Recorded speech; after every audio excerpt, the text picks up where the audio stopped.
This is WLEX-TV, Central Kentucky's first television station, signing on the air and commencing its inaugural programming on Channel 18, Lexington, Kentucky. Watch 18 News on WLEX. Let's all be there. The following program is brought to you in living color.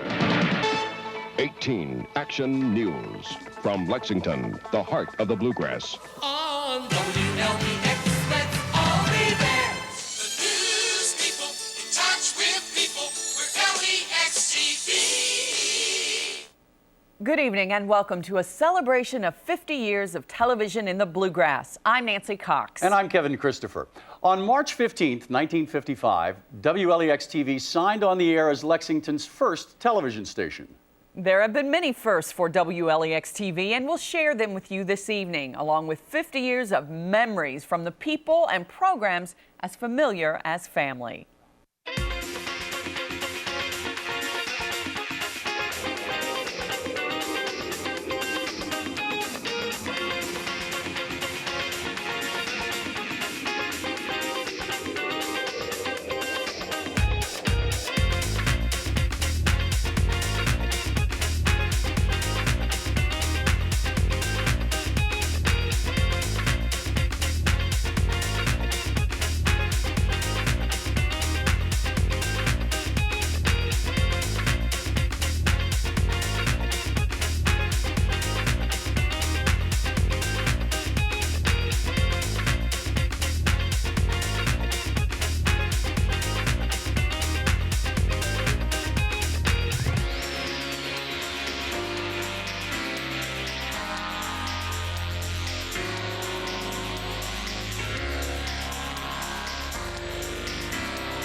Tonight we celebrate our 50 years, decade by decade, with news, weather, and sports, a little history, and a lot of classic bloopers. Let's start things off in the beginning, the 50s. John Lennon and Paul McCartney put together their first band. Disneyland opens. Joe DiMaggio gets in the Baseball Hall of Fame. IBM breaks ground for a new typewriter plant. And WLEX-TV 18, Lexington's pioneer television station, signed on the air March 15, 1955. Snooki Lanson, star of NBC's Your Hit Parade, was on hand, along with many notable dignitaries. In those early days, Lexington was in the Central Time Zone, and WLEX programming aired from 4 p.m. until midnight. Shows such as the U.S. Steel Hour, Howdy Doody, and The Voice of Firestone were standard fare. Kaywood Ledford was our first sports announcer. The first television UK basketball game aired on, you guessed it, WLEX-TV. And Adolph Rupp was hired to present post-game highlights on WLEX and continued with us until his retirement in 1972. The story of WLEX began 50 years ago, the offspring of an already successful partnership. The Gay Bell Corporation started out as a real estate company in Paris. It also marketed the first seeds for bluegrass and Job's plant spikes. But J. Douglas Gay's love of radio, then television, made him intent on owning the first Lexington TV station. He was described as a modest, quiet man who got up early to work the farm. If you'd seen him at the station dressed in overalls, you wouldn't know he was the director of a bank and trustee of Transylvania University, where the J.D. Gay Library bears his name. Mr. Gay died of complications from Parkinson's disease in 1988. In addition to his partnerships with Mr. Gay, H. Guthrie Bell was a director of National Bank of Paris. He also owned a bottling company in Paris, serving up orange and grape drink. Eventually, Pepsi bought him out. Mr. Bell died of cancer in 1969. Several of his family members served on the board of directors for WLEX for decades. Well, a lot has changed in 50 years. Anchors, technology, hairstyles. But one thing hasn't changed: our commitment to you, the people of Kentucky. In fact, it's our legacy here at WLEX, one that's been carried on proudly by a lot of people over the decades, but a legacy one man dedicated his life to. Harry Barfield was the president of WLEX-TV from the mid-1960s right up until his death in 1991. A humble and gracious man, Mr. Barfield probably would be uncomfortable with us talking about his influence on local television. But his vision and the standards he set are still very much a part of our story today. Harry Barfield was just 34 years old when WLEX signed on the first time, but he brought discipline as a Navy pilot and experience in World War II to the still developing world of television. And it really was a leap of faith, you know, not knowing what to expect and what direction it was going to go in. And, you know, was this something that was going to take off? Were people even going to be interested in this medium? Harry Barfield was the general manager of WLEX for nearly 30 years. Growing up, Patricia Barfield Hicks admits she probably didn't have a full appreciation of how demanding it was to run a television station, or how seriously her father approached it. At an early age, probably elementary school, thinking, you know, gosh, we've got all these televisions in every room of our house. Every bedroom has a TV, his office, the kitchen. And as soon as he'd get home from the station and the local news or his newscast was still on, it was on in every room that he might walk through or pass by. The heirlooms that Patricia will pass on to her children reflect not only a successful career in broadcasting, but also a tireless commitment to community. That was, I think, a big motivator to want Channel 18 to be the best, was for the people of Lexington and Central Kentucky to, provide them with what he felt like they deserved. Not only was it my father, but my mother's commitment. A wise man wants to find leadership as action, not position. Mr. Barfield put his leadership to work, giving countless hours to a number of causes: the American Cancer Society, Shriners Hospital, the Salvation Army, the Better Business Bureau, the Boy Scouts, and many others. When he passed away in 1991, his peers and even his competitors called him a pioneer. Those close to him used the word gentleman. As WLEX celebrates its past and looks forward to continued growth, Patricia hopes the foundation her father laid is not forgotten. It would be nice, I think, if all of us had something that we did that we were so passionate and just loved as much as he did broadcasting. And the Central Kentucky community, and frankly the state of Kentucky, and I just hope that that's just it. I just hope that people will remember. In another Lexington first in television, to show Lexingtonians this new technology, Frank Perat used his mobile television demonstrator to take television into homes for a demonstration. This old Woody station wagon was outfitted with a 15-foot tower section that mounted on top, with a 15-foot telescoping antenna that took the tower to about 40 feet. A television would be carried into the house and connected with a wire running from the television out to the mobile television demonstrator. Viewers could then tune in. 50 years of live television equals 50 years of bloopers. Lee Cruz pored over the archives to come up with the best of the best. He'll be sharing those with you throughout the evening. 50 years for WLEX-TV. That's a lot of mistakes. So either you gotta, sue somebody or laugh at it. Let's start with this. Involving 6 vehicles is now all clear, and we are now having an accident at Georgetown Street and Douglas. Actually not having an accident, but you know what I mean. This is symbolic of what all fans would like to do to Ryan Lemon.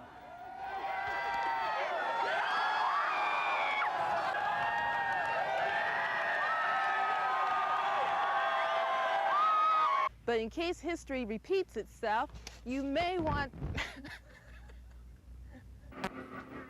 I wish someone would have told me I was on the air. Wow! Cue Lee. Cue him. Cue him. Cue Lee. Come on, where is he? Cue him. Oh, come on. Where's Lee? Cue him. Cue Lee. Talk. Cue him. Cue Lee. Hello. Cue him. Cue him. Where is he? Cue him. Cue him. Lee Cruz is there with hundreds of folks who are showing up to I donate really wish they would have told me I was on the air. Did you see Collier? Didn't he look handsome? Have you ever seen him so dressed up, Lee? I don't think I've ever seen his head. He always has He always has a hat on. Are you still singing or are you gargling? What are you doing? Are you just keep doing it? Are you just keep? Can he hear us? You know what? He might not be able to hear us. Oh, Lee, can you hear us? come on, don't play. Well, it looks like Lee Cruz can't hear us, but anyway, 300. That was crazy. Now, this is an unusual method of handling a confrontation. Watch the Channel 18 reporter as she just decides to scream over and over.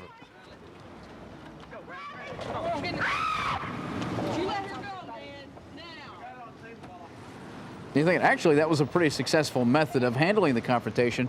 Where do we get our training? Well, watch this training session that we execute on one another. This is Marvin Bartlett going through it. She liked it. She wanted it. Will you do it again? Not with that woman. You guys remember the show Hee Haw? Apparently, Tim Weldon was a huge fan of Junior Samples. You know how they often do this? They would make this pop up. Watch this. Just 47% for some of the companies, 300,000 customers. GTE took its case to Frankfurt this morning, and Bureau Chief Tim Weldon is waiting to tell us what happened. You would think for people who know that a newscast starts at a certain time of day, every day, the same hour, they'd be ready. Another sign of this sub-zero weather, we're talking about frozen water pipes. 18 Action News. From Lexington, the heart of the bluegrass, for all Central Kentucky. This is the News Hour. For much of the horse world, the suicide rate here in Mercer County is among the highest in the state. I'm Tim Weldon. I'll have that story. Mike Shohan was the Capitol Summary for the week of November 14th. Okay, so much for that crap. Let's do the Chrissy report. We'll have more of LEX-18's 50th anniversary celebration coming up in just a moment. There's one business in Lexington that was especially happy to see WLEX-TV sign on the air 50 years ago. When Barney Miller's opened on Main Street, there was no TV. So in 1922, Barney Sr. sold car parts. But by the time Channel 18 hit the air, Barney Miller was cashing in on the new technology of the day. As far as I know, we sold the first radio and the first television in the state of Kentucky. Barney Miller was a visionary by many accounts. When the new medium called television began to make its way across the country, he could see this was the start of something big. My grandfather was a graduate of MIT and just really into, science and neat things like that. So I think that's what dragged him into that type of technology. Barney Miller first saw television at the World's Fair in the 1940s. When WLEX went on the air in 1955, the future of the business was set. I'm sure that was a dramatic help, a little before my time, but having some local broadcast, I'm sure, was a huge shot in the arm to selling televisions. Much better reception that way. You didn't have to look at a fuzzy picture all the time that way. Harry Miller carried on the family tradition. Business grew and television continued to change. And the little store on Main Street changed right along with it. For a long period of time, television and radio didn't change a lot. It went from black and white to color. That was a pretty dramatic change. But in the last 20 years, electronics has changed more than in the 60 years before that. So we're really in a dynamic industry right now. Now, this Barney Miller carries on the family business like his father and grandfather before him, willing to adapt right along with technology. With high-definition televisions and multi-room audio and touchscreen systems and whole house video servers and you name it, it's pretty amazing right now. Literally, we do have to reinvent ourselves every few years depending on what technology is out there. And the next big thing, HD TV. Miller says the market is ready and waiting for more local programming in high def. HD TV has been the biggest thing to come along in our industry and, since color TV. It's that big of an issue, and the more local broadcasting on, the better. It's literally a 3 times better picture, much better sound, multi-channel sound, so it's fantastic, and we're real excited about the future. The late 1940s and the early 50s were the best of times for Kentucky basketball. August 13th, 1948. The United States Olympic basketball team, featuring Kentucky's Fabulous Five, win the gold, defeating France 64-21 in London. Well, of course, is Kenny Rollins. I think the greatest defensive player that I ever had. I'll say that right now. And over at the other guard position, of course, was Ralph Beard. A good defensive man, but offensive as well. 1951, led by Big Bill Spivey and Cliff Hagan, who was under the weather, Kentucky beat Kansas State for their third NCAA championship since 1948. 1957, in a Kentucky Derby that should never be forgotten, perhaps the best jock of all time, Willie Shoemaker, forgot where he was. The arrow points out Gallant Man with Willie standing in the irons. Shoemaker gets Gallant Man going again, and in a sizzling finish, both horses hit the wire together. But Iron Leaves wins by a nose. Gallant Man is second, Round Table third, and Bold Ruler finishes fourth. At the time, no one knew it'd be the last NCAA title for the man who was #1 in the history of college basketball. Adolph called them the Fiddling Five. 1958, led by Vern Hatton, who poured in 30 as Kentucky beat Seattle 84-72 in Louisville for their fourth NCAA championship.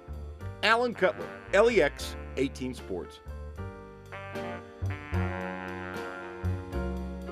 Droughts, floods, record cold, record heat, ice storms, blizzards, tornadoes, and a lot of pretty darn good nice days mixed in there. That signifies the weather that we've seen over the last 50 years around central and eastern Kentucky. Of course, we remember the extremes of weather. And during the 50s, about the most extreme event that we saw, especially in the middle and latter part of the 50s, one of those droughts. In fact, the drought was so severe over most of the country, we even had a global warming scare. If anything has benefited from the technology change in television over the last half century, weather is certainly it. When WLEX-TV signed on back in the 50s, weather was only a minimal part of the daily broadcast. But since weather is something that affects everyone, it wasn't long before a sponsored weather segment became part of the daily routine.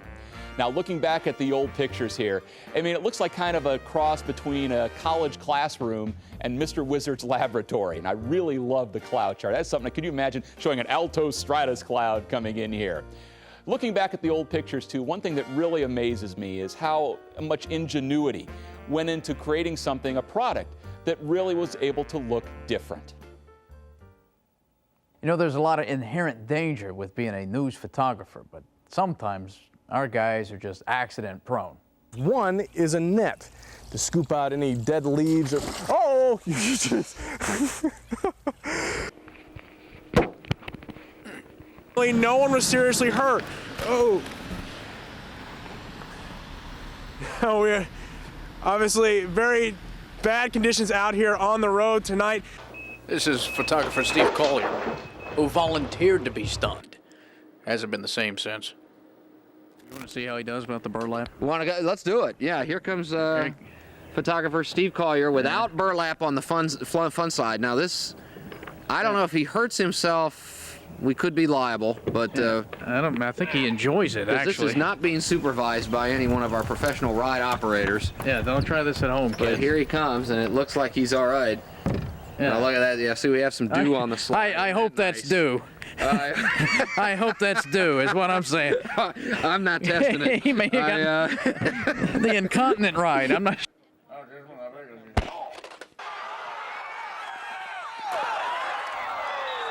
We'll have more bloopers coming up in a moment, plus my favorite blooper of all time. That's on the way as we continue with LEX 18's 50th anniversary celebration. The 60s, the decade when Camelot was more than a musical. Baby boomers became teenagers. I-75 was making its way through the bluegrass state, and man first stepped on the moon. It was a time of major innovations and firsts. In 1962, WLEX-TV became Kentucky's first full-color television station, one of the original 34 stations in the country broadcasting in full color. WLEX-TV was the first Lexington station to present a full hour of early evening news. And Sue Wiley became the first female anchor in Kentucky. For 3 days, I walked in the shoes of an Eddyville penitentiary guard. I wore her uniform, I wore the stresses and the pressures of her job. Sue Wiley set the pace, and nobody ever caught up to her. For 30 years, she taunted her guests and titillated her audience. On Noon Today, and especially your government. Are either of you armed sitting in the studio today? No. No, we're not armed. Okay. The Imperial Wizard of the Ku Klux Klan, Ronald Reagan, George Wallace, even Jesse Jackson. They were all charmed by Sue just long enough to realize that she wasn't your average local news personality.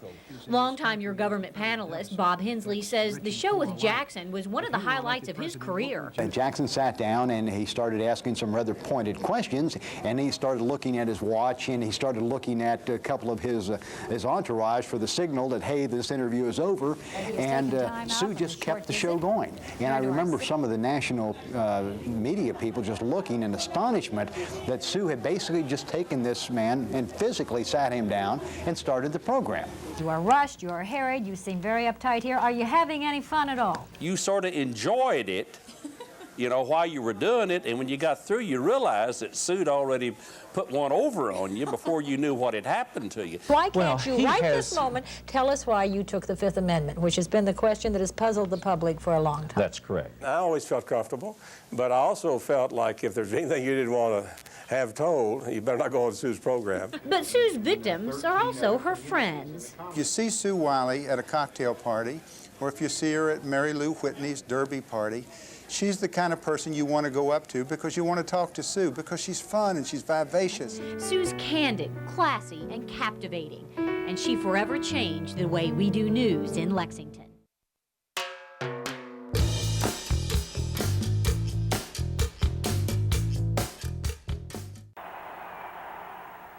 The dream game of college basketball, matching the nation's #1 and 2 ranked ball clubs. Kentucky. In the 1960s, one game dominated a decade and completely changed the face of an entire sport.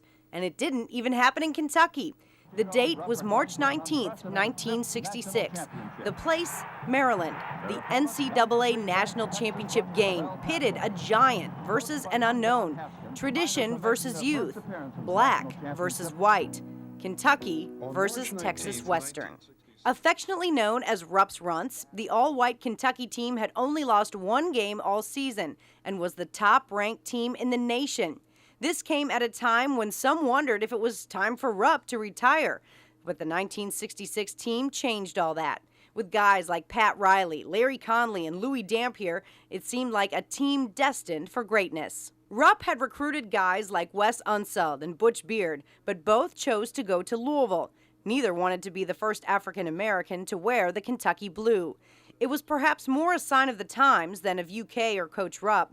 The Southeastern Conference had not yet integrated, and several of the schools said they wouldn't play Kentucky. So Adolph Rupp once again took his squad to the national title game, looking for #5 against a Texas Western team ranked 3rd in the country with an identical 27-1 record. Texas Western will put the ball in play.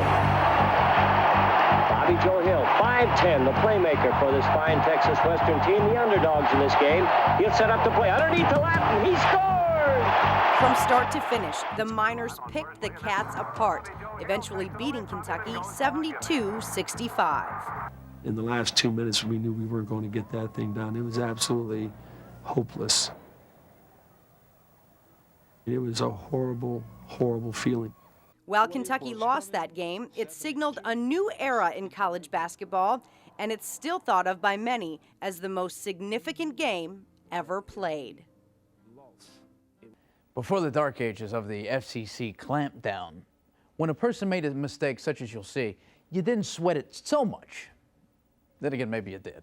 And what do graham crackers have to do with sex? I don't know, but I love graham crackers. Oh. And sex ain't bad either, but... Stone. Station break. Tommy, you probably saved me at least 20 to 30 minutes of constipation. And we'll tell you about some smelly gas in Ag News. Stay with us. Thanks for that. What can you take off as far as clothes? Clothes you can take off as long as they are specifically for the business. In 3, 2, 1. Take 3. I'll never believe the Marlboro Man was impotent, though. I just never will. More moments like that coming up as we continue with LEX 18's 50th anniversary celebration. Wayne Bell was one of the first personalities on WLEX, and back then, that meant you did it all. He was the host of a kids show, he did commercials, even helped out on the cooking show. Now, looking back, Mr. Bell says after his family, some of the best memories of his nearly 80 years revolve around Channel 18. We signed on at 4 o'clock in the afternoon. When Wayne Bell started his career at WLEX, We had one camera. It was a black and white camera. things were quite different. In those days, we had no tape, no videotape or anything of that nature. So anything you did live, and we couldn't tape our commercials. It was 1958. Bell had done a stint in the Merchant Marines, spent some time in radio, then accepted an offer from Harry Barfield to enter the still new world of television. In the early days of TV, just about everything was an experiment. Well, it was a great time. In those days, you did everything yourself. You had very little help. If you wanted to get a sports story, I was called a sports director, but I also did weather and news. Bell also hosted the Adolph Rupp Show. Coach Rupp was quite a conversationalist. He would talk and talk and talk. And the only way I could shut him up was to kick him on the shins. And he'd say, "Oh, okay," and he'd stop, we'd do a commercial. Since leaving Channel 18 in 1965, Bell has watched with amazement how technology has transformed the industry. In the days that I did the weather at 18, we had a weather board we rolled out. It was on rollers.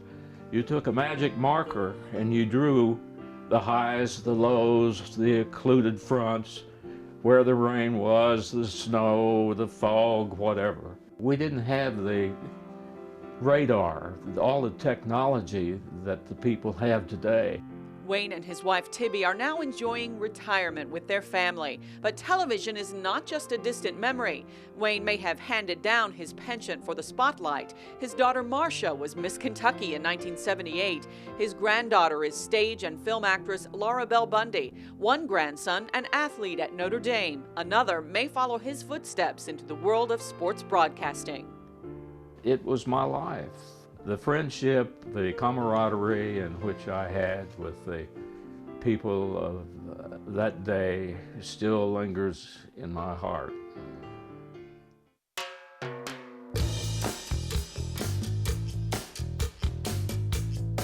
The 60s were a pretty tranquil decade weather-wise, not only around Kentucky, but really around most of the nation for that matter. Now, of course, there were exceptions thrown in. There was an F3 tornado that went through Estill and Lee counties. There were tornadoes in Scott County. Even Lexington saw a tornado during the 1960s. But for the most part, the weather around Kentucky was pretty quiet. You know, the number one rule of broadcasting is know your own name. I would think that would be elementary, right? You would know your own name. Well, sometimes you just lock up. And good evening, everyone. I'm Michael Brooks. And I'm Melanie Glasscock. I'm Nancy Cox, in for Melanie Glasscock. The LEX 18 High School Sports Zone. I'm Ryan Lemon with my good friend, easy for you to say, Alan Cutler. You know, it's really hard to finish strong when you can't remember your own name. All right, thanks a lot for joining us this fine afternoon, and I'm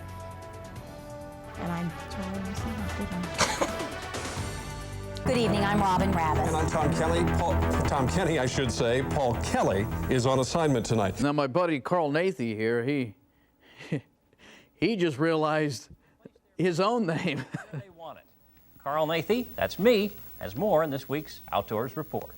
And sometimes we just don't know where we are. This is Jean Robinson live at Maine in Woodland in Vine.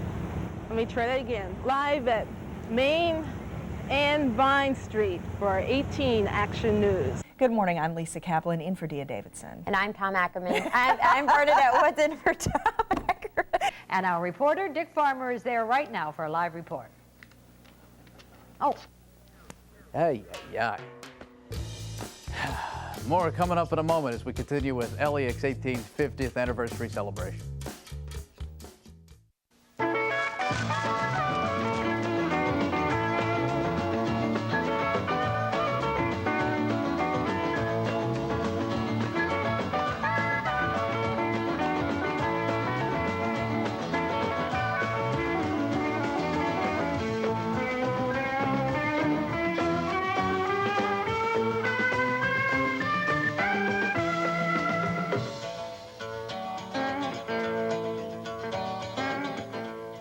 Nixon was out, smiley faces were in. It was the 70s. We still had to walk across the room to click on TV favorites such as Sanford and Son, Ironside, Flip Wilson, and Little House on the Prairie. We had devastating tornadoes and a national basketball championship. Tom Hammond was WLEX sports director, and Sue Wiley's Your Government hosted Jimmy Carter, Ronald Reagan, George Bush, governors, legislators, and national luminaries. But Sue Wiley also liked to have a little fun. First impressions do count and appearances do matter, and right or wrong, that's the way it is. And so we decided to stage a little experiment based on images and how people respond to them. This motley crew you're seeing is pretending to be hitchhikers. We've dressed them up to be, number one, the clean-cut, young man, shoe shine, necktie, glasses, and very serious demeanor. And number two, our hippie. Long hair, blue jeans, out-of-shape t-shirt, cigarette in the mouth and all. Number three, the pathetic old lady, weighed down with years and gray hair and a couple of shopping bags to boot. And number four, the sex kitten, bare midriff and kissy face.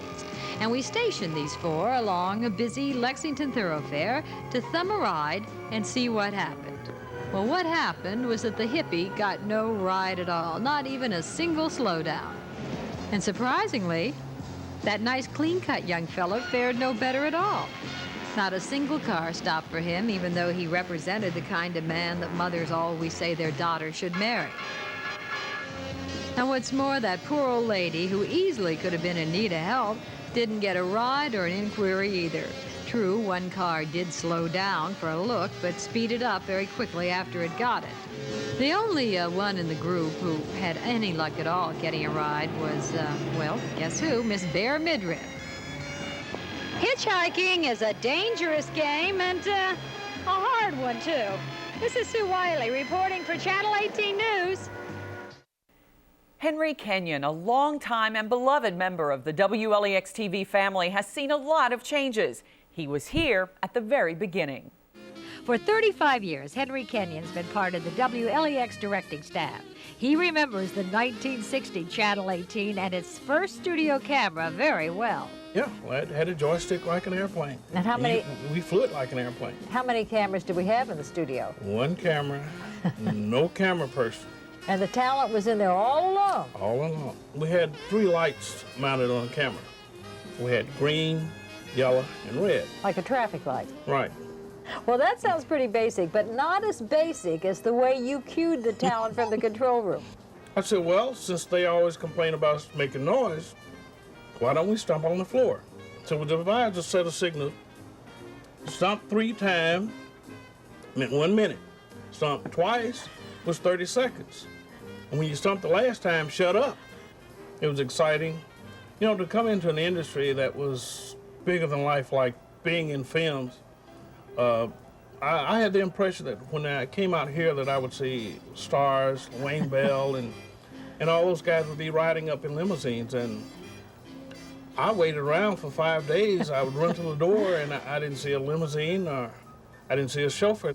Well, Henry, you've seen so many changes here. What hasn't changed here over the years? But there's always lively excitement going on, always sense of adventure. You never know what to expect from 1 minute to the next. You know, it's the technical people behind the scenes that are really the lifeblood of a broadcast. They're the ones who control everything, and if they were to mess up, well, it's not really them that looks bad, is it? Who doesn't remember the old children's classic game, Where's Cutler? Another cold front has come right in behind that. My computer did it again. Here's Stuart with some kids seeing themselves on a monitor, and it's like a moth to a flame, which sort of becomes an issue for Stuart when you can't see the monitor to do the weather. I was the star just a minute ago. Let me look over your shoulder. And finally, tomorrow night, expect a few showers to be disappearing, mostly clear. Bill Meck has never sounded so good.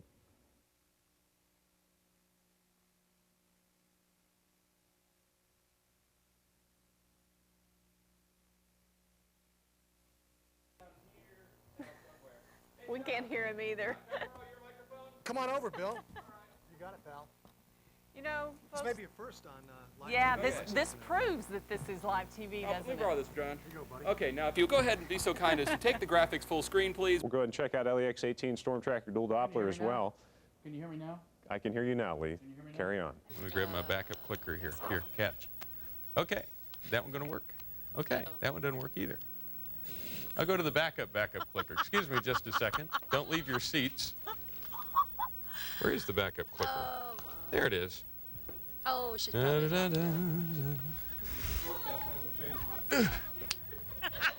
Hold on, I got a knot in the backup clicker. They say, is it live television? The answer is yes. Here, push this for me on occasion. Okay. Satellite view shows the clouds coming back across Kentucky. Some rain up to our north. Push the button, Billy. We've got the rain out to the west. Scattered showers. Push the button, Billy. Right, Billy. That'll be moving across Kentucky this evening. The showers will be headed across and on to the east, and then the warm air will be coming our direction for tonight and tomorrow. Push the button again, Billy. High tomorrow going to be in the 60s. Foster Powell murder trial. Were the women high on cocaine when they admittedly killed 5 people last April? Wrong tape, but she does look smashed. This is LEX-18 reporter Mike Taylor back in the day, and he doesn't realize that they're having trouble back at the studio. But you know what? You can always count on a director to be calm and cool to guide you through. Oh, what is it? Oh, shoot, let's come back out of it. Come back out. Here we come to live. Live's up. Governor got all that time, and James Live's up. Yeah, we're coming back. I'm What sorry, happened, Kev? I don't. That was Craig Wall 2-3 city emergency. on a snow emergency. We will be down here at the Emergency What's in Operations 2-4 Center with then? more on the snow conditions in Lexington later. Okay, here we come back to split. You know, everybody is struggling today, and we are not alone. If Kentucky has a new president, and he's from right here in Lexington. He is not Brian Collins, he is Dr. Ray Hornback. Thanks to the guys in the back who did a marvelous job getting us on the air, really. Thank you all for suffering through our power failure with us, and we'll see you tomorrow night at 5:30. Watch this techie who just realized he's still in the Federal Witness Protection Program. We'll continue with our 50th anniversary celebration. And of course, we've got Alan Cutler moments. He's been here since Moby Dick was a minnow. You don't think he hadn't messed up? We got that on the way. We've come a long way since the 70s, but none of us will ever forget the turbulent weather of that decade. Bill Meck takes a look back. The decade of the 70s saw a change in that tranquil weather pattern. In fact, April 3rd, 1974 saw the worst outbreak of tornadoes in recorded history occur on April 3rd. Now, that tornado outbreak was pretty much centered on Kentucky. We had 27 tornadoes that day. Some of them, in fact, most of them were big tornadoes, F3 and F4. It's a day then that many lives were lost. There were millions of dollars in property damage. It'd be interesting to see how we would handle that kind of weather situation today, given the technology that we have with the MaxTrack Live Doppler.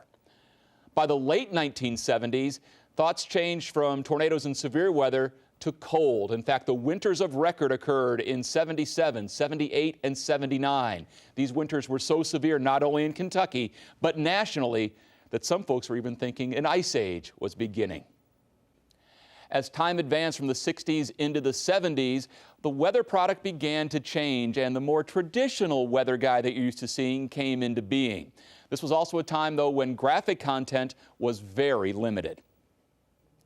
The next generation of weather technology really wasn't all that much compared to what we're seeing today, but it involved creating a map display using a dry erase board or something with a grease pencil. Some stations even use magnetic maps. Now, this sort of set up a student-teacher relationship with the meteorologist and the viewer at home. The weather guy would actually be on here, drawing his weather symbols on here live on camera, telling you the story of what would be going on about the cold air headed toward Kentucky. Now, my career actually goes back to the very tail end of this technology 20-some years ago. I'll tell you, though, with me having the artistic ability of a third grader, the next innovation, which came in the latter part of the 80s, computers, helped me out a whole lot. As far as I'm concerned, the greatest technological revolution for broadcasting weather on television occurred in the late 70s with a process called chroma key. Now, that's the technical TV word for it. You may know it simply as a different name, the green screen.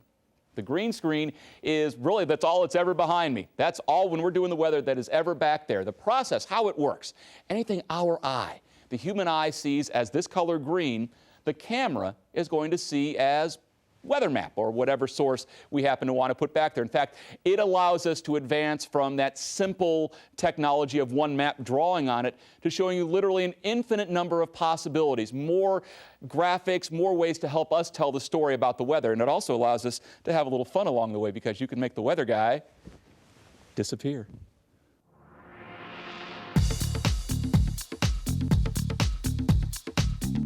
No other decade of the WLEX era was sports more prominent than in the 1970s. The decade started with Tom Paine breaking the color barrier and becoming the first African American to play basketball at the University of Kentucky during the 1970-71 season. One season later, the great Adolph Rupp retired as the UK head coach. Rupp was the Kentucky head coach for 42 years. He won 4 NCAA championships, 1 NIT championship, an Olympic gold medal, and 27 Southeastern Conference championships.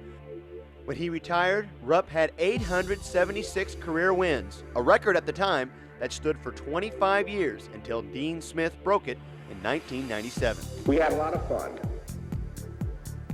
To those of you that went down the glory road with me, my eternal thanks. Horse racing also captured the spotlight in the 70s with 3 Triple Crown winners, the first being one of the best thoroughbreds of all time in Secretariat, who won the Triple Crown in 1973. Secretariat set the record in winning the Kentucky Derby, a record that still stands today. He also ran what many consider one of the greatest feats in all of sports when he won the Belmont by an incredible 31 lengths. Secretariat to the wire, an unbelievable, an amazing performance. 4 years later, horse racing had another Triple Crown winner in the undefeated Seattle Slew in 1977. Racing experts continue to say that Seattle Slew was one of the best, both on the track and in the breeding shed. He lived to be 28 years old and ironically died on the 25th anniversary of winning the Kentucky Derby in 2002. 1 year later, horse racing had another Triple Crown winner in Affirmed. Affirmed was the 11th and what would prove to be the last horse to win the Triple Crown. He will forever be linked to his famous Triple Crown duels with Aladar. The last one, a breathtaking neck-and-neck dash down the final 7 furlongs of the Belmont. Affirmed and Alidar, heads apart. Affirmed's got a nose in front as they come onto the wire. Affirmed died in 2001 at the age of 26. One of the best eras of the UK football program happened in 1976 and 1977. Led by Fran Kersey in 1976, UK was co-champions of the Southeastern Conference and beat North Carolina 21-0 in the Peach Bowl. It had been 25 years since Kentucky had last played in a bowl game. Then the next season in 77, Kentucky went on to one of the best seasons in UK football history. Led by Derek Ramsey, Art Still, among others, Kentucky finished the season 10-1 and ranked 5th in the country. But the Cats couldn't play in a bowl game due to NCAA probation. The 1970s closed with another NCAA basketball championship for the University of Kentucky. The year was still 1978. It had been 20 years since UK had cut down the nets, but led by UK's own Jack Goose Gibbons, Kentucky beat Duke 94-88. Gibbons put on one of the best performances in the history of the NCAA tournament, scoring 41 points in the championship game. It was UK's 5th NCAA championship. It was Joe B. Hall's first and only NCAA championship as the UK coach. Kentucky finished the season 30-2. Covering the sports highlights of the 1970s, I'm Ryan Lemon. Throughout the half century, LEX-18 has fought one common enemy, and it's not another broadcast station. It's gravity. Meaning a little warmer air, definitely drier air. I'll have the forecast. It attempts to regulate lawn fertilizers. Take care. And as John Wesley Brett reports, housing officials can do very little to help them. We're keeping an eye on Tropical Storm Chris. It is extremely cold across much of central Kentucky, and pardon me just for a second, you will notice over my head that we have some clouds back over towards Ohio and Indiana. It's one thing to go after our earrings, but come on, now you've gone too far, Gravity. It's starting to go after our kids. You know, if someone gives you flowers, uh-oh. By the way, that child wasn't hurt. He now works in sales here. More of our 50th anniversary celebration coming up in a moment, plus my favorite blooper of all time is on the way. Don't go anyplace.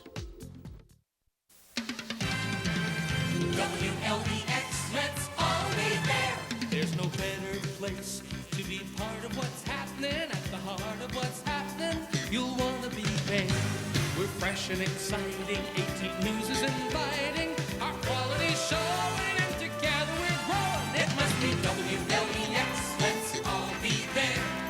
Working hard together to show Kentucky that we care. On 18 News, let's all be there. WLEX, let's all be there. It must be 18 News, let's all be there.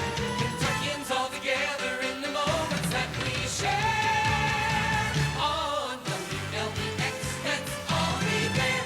Oh, the sun shines bright on my old Kentucky home. On WLEX, let's all be there. In the 80s, we were entertained by The Cosby Show, Family Ties, The Golden Girls, and Cheers. Topping the news, the first test tube baby is born. Barney Clark gets the first artificial heart, and the world watches Prince Charles and Lady Diana become husband and wife. Downtown Lexington got a complete makeover with Victorian Square and the Festival Market. Martha Lane Collins was the first female governor in the Commonwealth, and when she brought Toyota to Kentucky, you heard it first from LEX 18 News. Some of the media would come up to me and say, now what makes you think you're qualified to be governor? You know, because I was a school teacher. But in 1983, Martha Lane Collins went from the classroom into the history books.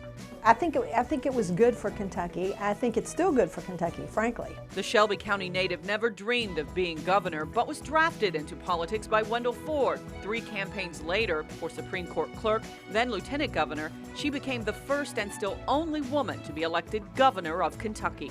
It was good for us because it showed that we were progressive and that we were willing, we were open and willing to change and willing to do different things, and I think it was good. First on her agenda, education, but Collins herself admits probably the biggest part of her legacy will be Toyota. It was one of the greatest team efforts I've seen. As Kentucky competed for Toyota, WLEX was also in a heated contest, trying to own the biggest story of the year. We were the first to report that Kentucky beat out Alabama, and Toyota would make its new home in central Kentucky. It's not uncommon for me to go out shopping or be somewhere and somebody walks up and says, thank you. You know, my husband has a job there, or it's made a difference in our life, or whatever. So it was worth the hours, the pressure. Definitely. Technology progressed by leaps and bounds in the 80s, as did our ability to forecast the weather.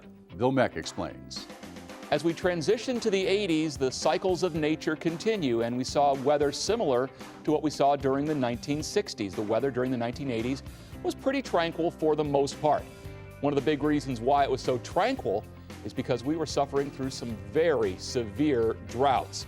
In fact, the droughts became severe enough that for some folks, hay had to be trucked in from other parts of the country to help feed our animals. During the middle and latter part of the 80s, a change took place again in weather technology. This was the innovation of the weather graphics computer. Now, at first, these were very simple machines, and not many TV stations had them at first. But as the decade advanced, more and more did so. Now, as you look back at these old graphic images, keep in mind it looks like kind of an Atari system compared to what you're used to seeing today.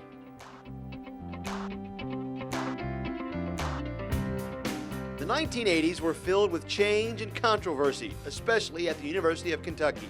In 1982, Jerry Claiborne took over the UK football program, replacing Fran Kersey. After going 0-10-1 in his first season, Claiborne then led his Cats to back-to-back appearances in the Hall of Fame Bowl in 1983 and then winning it in 1984. After leading his Kentucky Wildcats to the Final Four in 1984, Joe B. Hall stepped down 1 year later after 13 seasons as the UK head basketball coach. His replacement, Eddie Sutton, who once said he would crawl to Lexington to get the UK job. In his first year, Sutton was named National Coach of the Year. But following the 1988 season, the basketball world came tumbling down on True Blue fans. An Emory package mailed from assistant coach Dwayne Casey in the UK basketball office to the home of recruit Chris Mills allegedly popped open in Los Angeles, revealing $1,000 in cash. That event triggered a major NCAA investigation into the UK basketball program. Eric Manuel was accused of cheating during his entrance exams. When the dust had settled, UK was on probation. They were banned from postseason play for 2 years. Athletic director Cliff Hagan, Eddie Sutton, and his entire coaching staff resigned. What we need right now is folks to to help us through these tough times, and they're going to be tough times. And whoever comes in here to coach it had better understand that. We're heading for some tough times, but we'll get through those, and when we do, we're going to have a lot of fun with the good times. Just when Kentucky was at its darkest hour, Rick Pitino rode into town. A once proud program and state were in despair. Pitino made all of that change. The Cats were back in the Elite Eight in 3 years, in the Final Four in 4 years, and became a national champion in 7 years. UK basketball was back in their glory days, and Pitino was the ringleader. Covering the sports in the 80s, I'm Ryan Lemon. This is my favorite blooper that we have here at the LEX-18. This involves former Sunrise anchors Michael Brooks and Beth Pugh. Michael has a slip of the tongue. He mispronounces a phrase. Now, the phrase is supposed to be sealed his records. He wants to seal Carneal's records from the 7th through the 9th grades. Now, the attorney representing the families Paging Dr. Freud, line 1, Dr. Freud, line 1. Potential for committing violence. And taking a look at some other news. You know, everyone knows counterfeiting does not pay. I'm sorry. But the confiscated products can still go to good use, especially if they're earmarked for Kentucky. I know, it's okay. Let me help you. Beth, bless her heart, she's trying to help them out the best she can. The crew, on the other hand, is in hysterics. Some of them are laying on the floor. Others have just gone home. There's no point in continuing. Michael is seeing his career flash in front of his eyes. Right now, he's thinking, if I could get it together, I really need to update my resume because it doesn't look good from here on out. Sorry. Now that is funny. You know what? It's a race against time for a Lexington drugstore that's a trip back in time. That's right. And as photojournalist. Oh, photojournalist Scott Morshow says it's the end of an era for a unique experience. More LEX-18 bloopers coming up in a moment as we continue with our 50th anniversary celebration. People, that's what the news is all about. People, that's why we're reaching out for you. News people, in touch with people.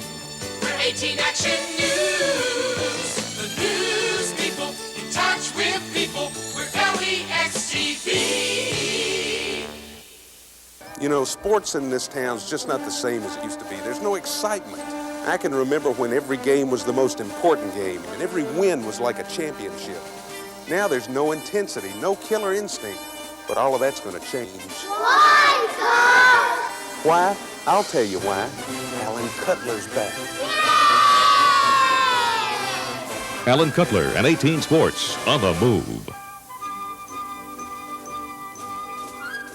Hey everyone, I'm Dia Davidson. Early one morning in August of 1985, WLEX offered viewers something never seen before on Lexington television sets, a full-length early morning newscast. It was only 30 minutes long and success was not a sure thing, but almost immediately, Kentucky Sunrise found its way into the hearts, minds, and homes of early birds everywhere.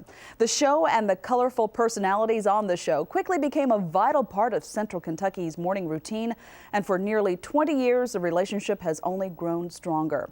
Many men and women have had the honor and privilege of sitting in the Sunrise anchor chair through the years, beginning with show creator Bonnie Krasick and her co-anchor Mike Berry. Now, we don't have a copy of the first show, but let's take a look at this and see if it still doesn't bring back some wonderful Sunrise memories.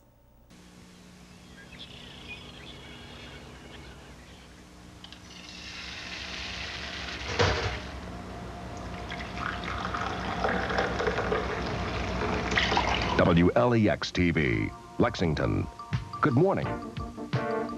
From 18 News, this is Kentucky Sunrise. Good morning, I'm Bonnie Krasick, and welcome to Kentucky Sunrise. It's been a long time since I've said that. The other day when they told me that WLEX was going to have a 50th birthday, I realized it was 20 years ago that Kentucky Sunrise first started. Back then, you didn't have every station in the country with a morning show. Just a few big cities. And I remember when John Duvall, who was the general manager of the station, came to me and said, "We want to start a morning show." I thought he was crazy at first. Then when I realized what time I was going to have to get up, I knew he was insane, but I was a driven person. and we started Kentucky Sunrise. At that time, we didn't even know how to do the show, and I just thought, well, I'd worked in radio. People listen to the radio in the morning, so Kentucky Sunrise would be radio with video. And that's exactly what it was. People would listen to us, or they would watch us for a second, or they'd brush their teeth and get dressed. And it was radio with video, and it seemed to work a lot. In fact, when I think about it, I think we had 50% of the people who were turned on to TVs during that time were watching Kentucky Sunrise, and I'm really proud of that. And then I started hearing the rumors about starting an early morning newscast. And I know there were bunches of us that thought there's absolutely nobody in the world who's going to be up that early in the morning that's going to want to watch a half-hour newscast. The basic concept stayed the same, and I think it's still the same with that show, and that is you just come in every morning, you take a complex world, and you try to make it simple. Woke up one morning, looked outside, and we had one of the infamous Lexington ice storms, and everything was just nothing but a glaze of ice. And without thinking, I had no idea what to do. I knew that there was no way I could drive to work. So the police actually came and picked me up to get me here because we were the only ones that could tell people to stay off the streets because the ice storm was totally unexpected. Not that the weatherman happened to be wrong at that time, but occasionally that does happen. I remember one morning oversleeping and waking up very, very late. I was supposed to be here by, I guess, around 4, and I woke up about 3:45. I would always try to be here by about 3:45, but I was always pushing it. I mean, I was the type that, you know, I would sleep till the very last minute, rush to work, and take 3 minutes before we went on the air to do my hair and makeup, which in retrospect was probably not a good thing. I was very into coffee, I do remember that, and I'd always put my clothes out the night before so that when I'd stumble out of bed in the morning, I didn't have to think, what was I going to wear? I had a really difficult pregnancy with my first child, Connor, and I was very nauseous in the mornings, horrible morning sickness. But we had a discreetly placed garbage can under the news desk, and I made a couple of quick runs, you know, on commercial breaks to the bathroom. And luckily, you know, no disasters. I had a co-anchor who was very supportive and could kind of jump in there and help me when I needed it, and so we made it. But viewers could really relate to that, and to this day, I get people coming up to me, "How's your son? Oh my gosh, he's 11 years old. I remember when you were pregnant." I sat in on Sunrise for Robin Rabbit when she had her first child, and I was not used to getting up at 3 o'clock in the morning. Not that anyone gets used to that, but one morning in particular, I'd gotten up at 3 a.m. and when you do that, you're ready for lunch much earlier than most people. So we're sitting around the newsroom, it's 8 o'clock, and I was starving and had this craving for a Whopper from Burger King. And I start talking around to the other people on the show and the production crew on the morning show, and it started catching on. Everyone wanted a Whopper, so I call up Burger King and I said, "Hey, this is the gang at Channel 18, and I know you're still serving breakfast right now, but how much trouble would it be to fire up the grill and make some Whoppers?" Well, the guy was speechless for about 30 seconds, but then he said, "Well, sure, why not?" So we get up a whole order of about 8 or 10 Whoppers and go over there, and we're eating Burger King hamburgers at 8:30 in the morning. Oh, Kahuna Day. Yeah, Kahuna Day. I don't even have a clue how the heck this started, but for some reason all the crew, and of course that didn't include the anchor people, we were invited to join it, but we couldn't. They all started dressing in Hawaiian costumes every Friday. Another favorite memory of mine was the birthday song. If I knew you were coming, I'd have baked a cake, and we played it every morning when we would show the birthday credits on the screen. And one particular morning, we had a whole classroom full of kids who came in and sang the birthday song. One time we had the Cookie Monster, and that was a lot of fun. One of my best memories is just working with Lee Cruz. He cracked me up almost every morning. If he didn't make me mad, he cracked me up. And I loved his impressions of Bill Bryant from Channel 27, and Tubby Smith. I'd yell out, "Hey Lee, do Tubby," and he'd go, "I can't do it. He does it much better than me." Or I'd say, "Hey Lee, do Bill Bryant." I mean, we were on the air and we didn't even care. Oh, I remember something I did on the air. It was horrific. Stuart Shepard was talking about dense fog, and I was no good at making segues into weather. I said something about Well, speaking of fat, Stuart Shepard's in with the weather. Well, Stuart, speaking of fat, I guess there's fat air out there. Excuse me. See, I'm known for this. Put in my mouth. I don't think I'm sticking around for the weather. Stuart, I'm so sorry. I didn't mean it that way. That's not what I was talking about. We'll have the weather after this, but I may be doing the news too. Another favorite memory of mine was working with Michael Brooks. He could cover up any of his mistakes so easily and flawlessly, but sometimes he got a little tickled with himself. And one morning he read the news story. It was a serious story. Michael Carneal, the school shooter in Paducah, and he was reading a story saying, and the judge has decided to seal Michael Carneal's rectum. Rectum, Rolly, he said rectum. Oh my gosh. For the next 5 to 7 minutes, Michael could not speak. He had tears rolling down his eyes, face. He was out of it. Brett Martin and Brian Hale and I had just started working together doing the Sunrise Show, and Brett went out to do a live shot at the Salvation Army, and he was talking with a young woman there who proceeded to tell him that she dated a member of the Monkees singing group, Peter Tork. And we just thought that that was the funniest thing on the planet, that she would tell him that she had dated Peter Tork. And to this day, and it's probably been 10 years, every time I hear the song Last Train to Clarksville, I think of the Monkees and I think of that Sunrise live shot, and I just crack up. Hello everyone, it's me, meteorologist Brian Hale from Kentucky Sunrise. I'm now the chief meteorologist at KGBT in South Texas. Now I chase hurricanes instead of Kentucky snowstorms and tornadoes. Some of the best moments of my television career were spent with WLEX-TV and Kentucky Sunrise. Some of the most fun I've ever had in television, and certainly some of the most serious times in television. I got to work with the likes of Beverly Kirk and Brett Martin, photographer Steve Collier, many different people at WLEX, and of course the people of Central Kentucky. Some of my best memories, specific memories, well certainly getting more than 2 feet of snow in one snowstorm, covering the big tornado that went through Nicholasville, and of course the True Blue fan buttons. Had to be one of the biggest coups in television history. We had a ball with the True Blue fan buttons, and again, all the people I got to work with, some of whom I still keep in touch with, and we all say the same thing. Best television we ever did. It was absolutely an honor and a privilege to front the morning news for you all and work with some incredible people, from the random weathercaster Stuart Shepard.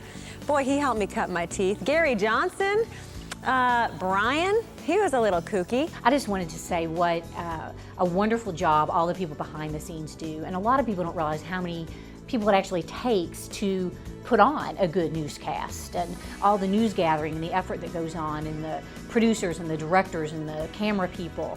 They all do just a fabulous job, and of course they make the people who are on the air look good. Happy anniversary, WLEX-TV, and to everyone. That was great. You know, as the current anchor of LEX 18 News at Sunrise, every day is new and brings with it experiences that will stay with me for a lifetime. While it's a very early wake-up call, I can say on behalf of our Sunrise crew, it's a joy to continue the Sunrise tradition each morning, bringing Central Kentucky's #1 choice for news to the airways. Thanks for a wonderful 20 years, and have a groovy day. Well, let's go see some of the archival footage of my good friend Alan Cutler. Now, a lot of people believe that sportscasters are just wannabe athletes. I don't know what would give you that idea. Now watch this move. Alan's going to spike the ball to celebrate his catch. Now let me slow this down for you, and you got to be asking yourself, what would that do to a man who injured himself in this way? That's what it would do to a man. Kids, this is why you should always wear a cup. That is a lot of moisture we're looking at. So much so, animals were showing up at the studio that day 2 by 2. Nice to see the prep sports back, and you're sweating like a football player yourself. We shall continue with LEX 18's 50th anniversary celebration in just a moment. This is Mary Lou Whitney. Rich and famous, she travels to the world's most glamorous places, sometimes. If Joan Rivers calls her, you tell her I've gone to Walmart. Good afternoon, Miss Whitney. Here's your basket. Welcome to Walmart. Oh, look, here's the jewelry. Do you ever worry that you might be over your limit on your Visa card? Well, if so, then I'll use the master. Come along on a shopping spree. Mrs. Whitney goes to Walmart tonight on Central Kentucky's 18 News at 6.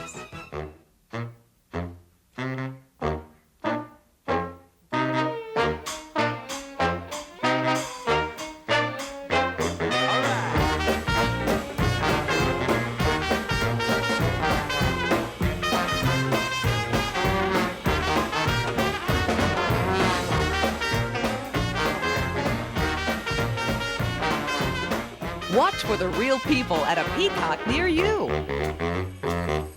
In the 90s, the first Gulf War was broadcast live, as was continuing coverage of Bill Clinton's infidelities and O.J. Simpson's murder trial.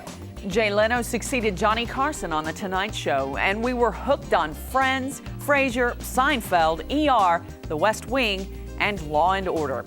And we became the station of the true blue fan. There's official. And then there's just good old-fashioned fun.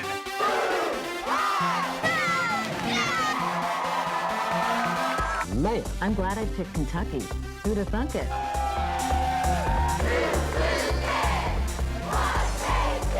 I'm here with the Wildcats of Alan Cutler. Hey, fellas, you just won the national championship. Alan, you've been with us all season. Tell us how you feel. Great feeling, baby. Thanks, True Blue fans. For helping us cover the Cats.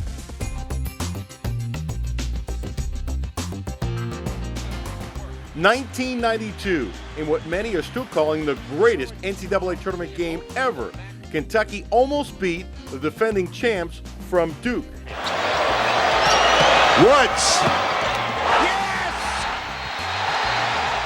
We're boycotting that shot hit by you-know-who, public enemy number one, some guy named Christian Laettner. 1994, down by 31 with 15 minutes and 34 seconds to go. Chris Harrison, the forgotten one, started hitting. Everyone started hitting. 11 threes. 50 years from now, it will still be one of the greatest comebacks ever. Walter McCarty's perfect shot beat LSU. 1996, loaded with NBA talent that is still making the big-time bucks. Tony Delk hit 7 threes as Kentucky won their 6th NCAA championship, 76-67 over Syracuse. I'm here with the Wildcats. I'm here with the Wildcats of Alan Cutler. Hey, fellas, you just won the national championship. Tell me how you feel. I'm going to Disney World. Let's go to Disneyland. Disney World. Alan, you've been with us all season. Tell us how you feel. Great feeling, baby. 1998, UK gets Duke, down 17 with less than 10 minutes to go. Cameron Mills with 3, with 2:15 left, gives Kentucky the lead. Scott Padgett pops from downtown to break the deadlock at 81 as Kentucky goes to the Final Four. After Kentucky beat Duke, the fans, for the most part, were obvious, going crazy, lots of joy. But there was something else that I'll never forget. I've never seen so many Kentucky fans cry after a win. The Cats finally beat Duke. To the NCAA championship, the Cats were getting pounded on the boards and trailed by 10 at the half. The comeback Cats, led by Hashimu Evans, win title number 7 in Tubby's first year.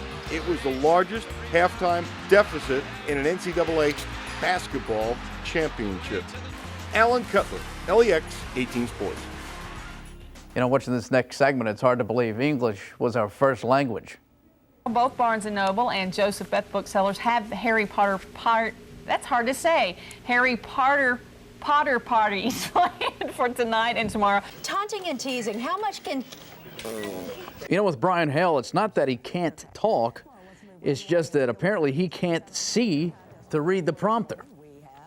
Today's winner is Bob East of Lancaster. He's standing in his driveway in Garrett County, and the dog is coming in from Paint Lick Creek. Who knew? It's a dog. Oh, my goodness.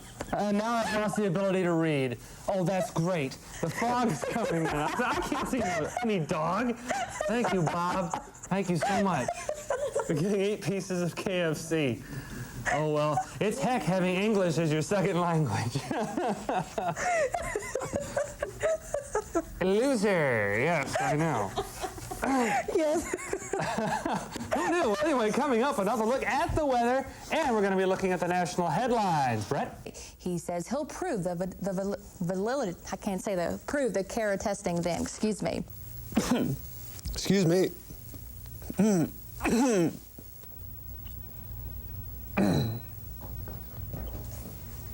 And downtown... Two Clinton County men are in custody tonight. Oh, that's easy for me to say. I think I'm in worse shape than they are. They're in custody. I just can't talk. Here's Nancy trying to say Antoine Walker, but watch after she mispronounces how she really just takes this personally. Recruit Antoine Walker. Run in 87. You have the pivot on the Rick Barnes now going out to Clemson. There's still some more of that stuff moving on down towards the south. No wonder it almost took us 50 years to become #1. Nobody could understand what we're saying. We'll continue with LEX 18's 50th anniversary celebration in just a moment.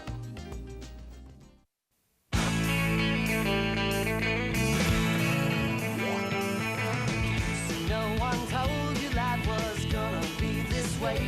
It's like you're always stuck in second gear.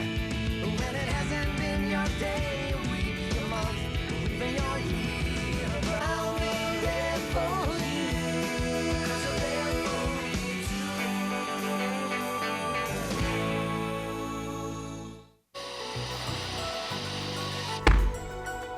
too. We got an adult male, mid-40s. He's highly opinionated and very volatile. Let's try to save him anyway. Can we hurry this up? I've got to be in Talladega in 2 hours. Get 2 lines of saline and get the empty ready. I'll bag him. Get the tube ready. You know, I think it's his carburetor. Cold blue! He does have a heart. True blue, baby! Yucca! Your True Blue 18 Action Sports Team. Just what the doctor ordered. WLEX-TV got a major makeover in 1999 with a brand new state-of-the-art facility. For the last 40 years, WLEX-TV has been headquartered in this building. A lot of history has been made there, but we got a new millennium coming. Let me take you to our new home.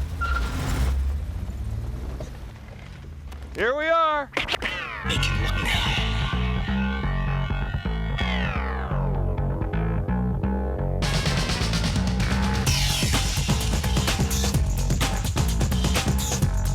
Just 200 feet from our old facility, but light years ahead in technology. Hundreds of miles of cable, lightning-fast computers, television cameras ready for the day your TV set catches up. Tools no other station in the Bluegrass has, and now at the fingertips of 18 Action News. This is the command center for the newsroom. With our new computers and communication systems, we'll be able to bring you the news faster and live from right here. More coverage, better coverage from anywhere in the world, and that's just for starters. Every source that comes into this building, cameras, pictures, graphics, news reports from out in the field, satellite shows, soap operas, you name it. And behind the machines, the best and most dedicated staff of technicians around. There's TV on, there's somebody here running it. Christmas, Thanksgiving, there's always somebody, some poor soul here. And way behind the scenes are all these racks filled with digital equipment for the new millennium. Now, what does this mean to you? Well, this is sort of the way TV looks today. In a couple of years, we go digital. This is how sharp the picture will look. Of course, this is the old set. That's gone now, too. This is the new 18 Action News set. 2 cameras here. The largest single news set in the Bluegrass. Sure, it's gorgeous, but wait till you see what this baby can do. Cameras ready for HD TV, digital audio, and our powerfully accurate Storm Center. One room packed with you in mind. And throughout the building, the best working environment around. Much more open, much more light. It has a lot more interaction between the people than we had in our previous facility where we're all kind of blocked off from each other. Good morning, WLEX-TV. A lot of changes, but in front of it all, the same people you've come to call your friend. The real people of 18 Action News.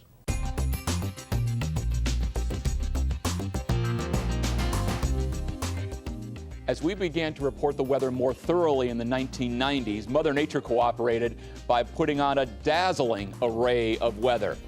First and foremost, during the early 90s, 1993, the blizzard of 93 brought the heaviest snowfall ever to Kentucky when Hazard picked up over 30 inches of snow.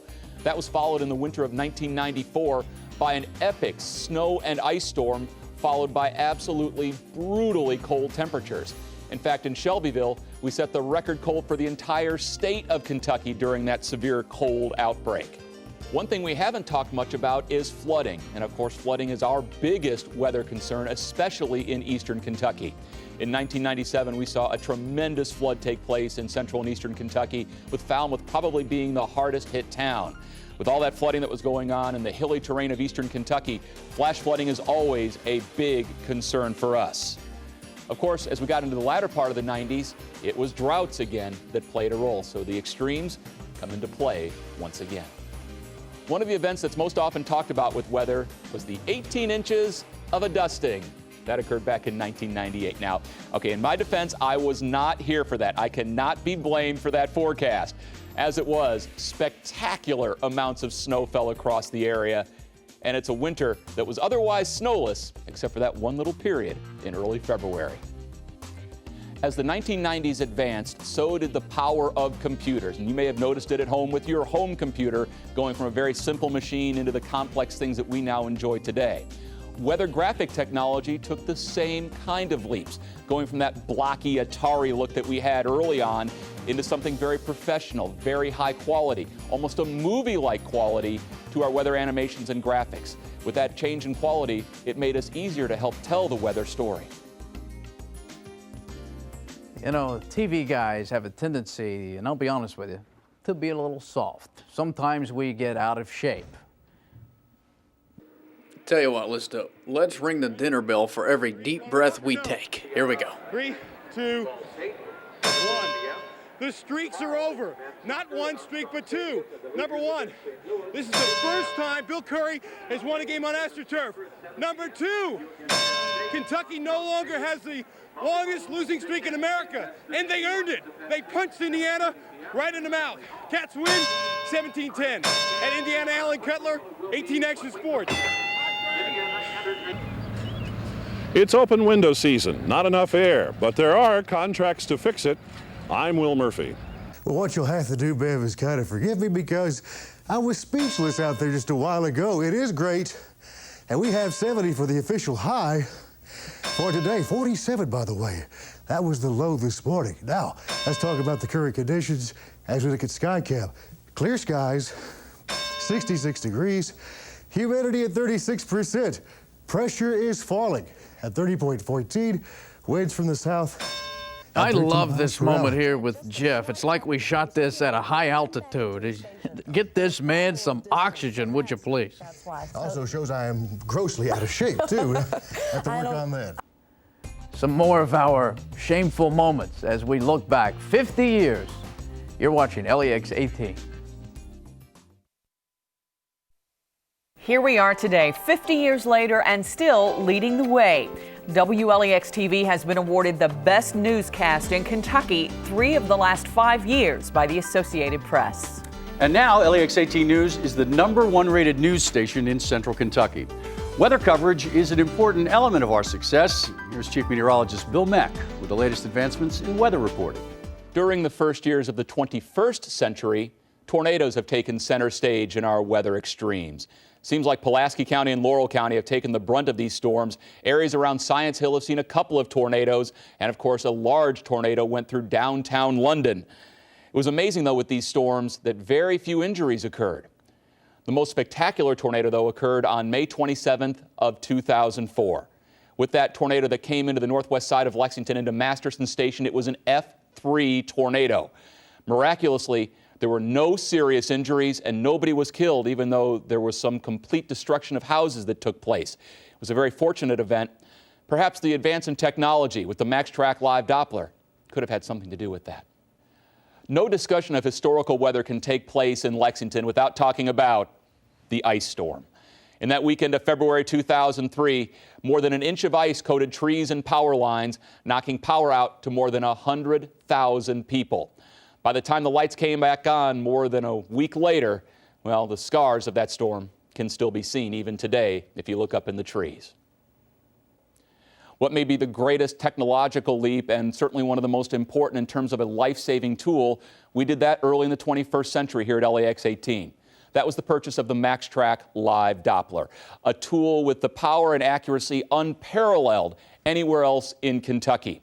It was a tool that came into great use on the night of May 27, 2004, when the tornado struck the Masterson Station area of Lexington. Now, LEX-18 Storm Tracker weather with MaxTrack Doppler and MaxTrack 3D, the most powerful, most accurate live Doppler in Kentucky. The old adage is never work with animals. This is why.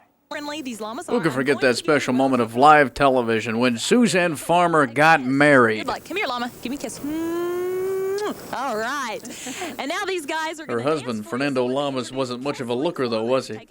You ever wonder why llamas are so jumpy and skittish? Well, wonder no more. That'll make you think twice about shaking a man's hand who tucks his pants into his boots. We've secretly switched Suzanne's deodorant with honey. Go away. What is... All right, this is the last one, I promise. Is it... Ah! You okay? Yeah. I didn't say plays on... Ah! That's good. Reporter Greg Gerlach must have catnip in his pocket. Tests have finally begun on the illegal dump in Harrison County. I'm Greg. Okay, ready? Is it rolling?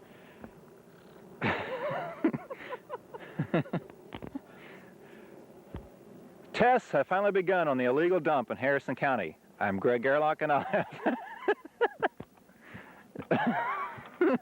Okay. Tests have finally... Okay.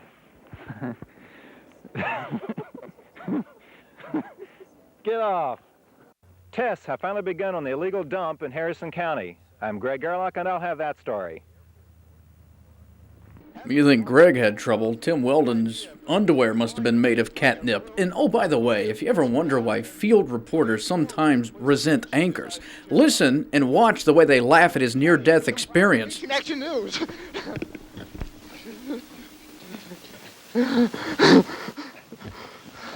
That's a keeper. Oh, Lord. You make it look so safe, but why then the big acid lion tamers, tiger tamers? Sue Wiley was such a television pioneer. I mean, she was having maulings before Siegfried and Roy ever got on the boat to come over. Okay, it's no. Hey, no, no. You want to cut your camera for a minute? Tiger, Tiger. No, no. Looks like Marv Albert's prom night, doesn't it? Yes, I think we may have to, because this is upsetting her quite a bit. Tiger! No!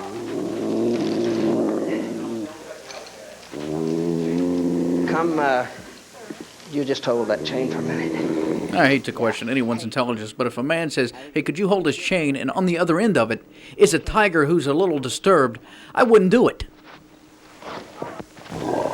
No! Yeah, that's right. Give him more slack. No, Tiger. No. No. I am very happy to report that no animals were harmed during this taping. But if anybody's seen these two guys, please let us know. We shall continue with LEX-18's 50th anniversary celebration in just a moment. It's always fun to reminisce and always important to pay tribute to those who have gone before us. It's that history and tradition we take with us as we celebrate our past and look to the future. Here's our current president and general manager, Tim Gilbert. It's a great privilege to be the general manager of LEX-18.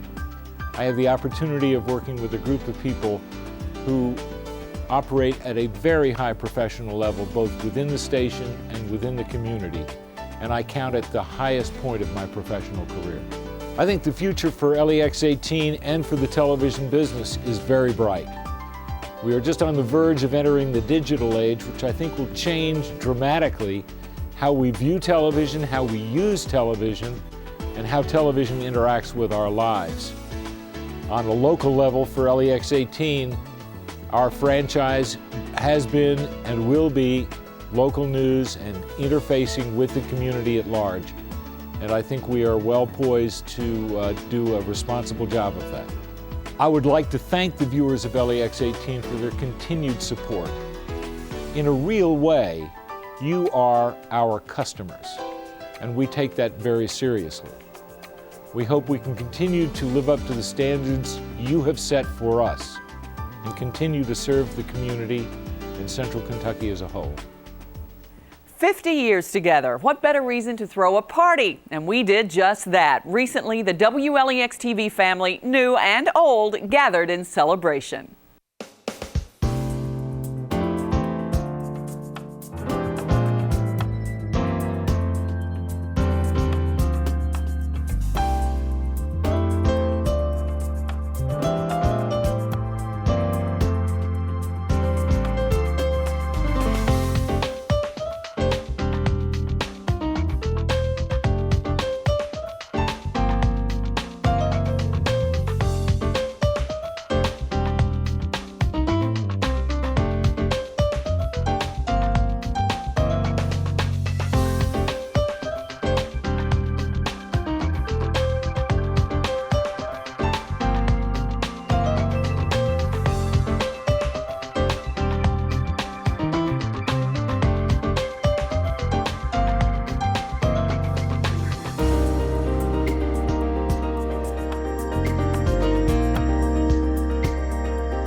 They always say you hurt the ones you love. We must really love one another here at LEX-18. Well, Stuart, speaking of fat, I guess there's fat air out there. Excuse me. See, I'm known for this. Putting my mouth. I don't think I'm sticking around for the weather around here. I'm so sorry. I didn't mean it that way. That's not what I was talking about. It's estimated that 4 million children will be abused in the United States in this year alone. Good.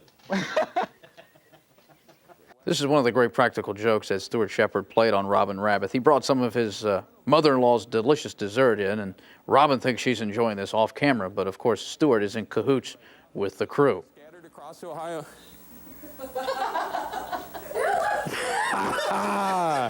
Gotcha. How you doing there? Chance of pie in the forecast as well.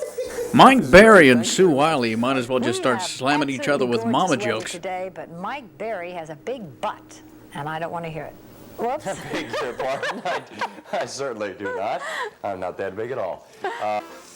Looks like fun. I always cry at weddings. I can see why. I don't know what I meant by that. I hope you had fun seeing some of our not-so-great moments here in the 50 years that we've been broadcasting to Lexington at WLEX-TV. Tonight, we've looked at the events and the people who have made the past 50 years memorable.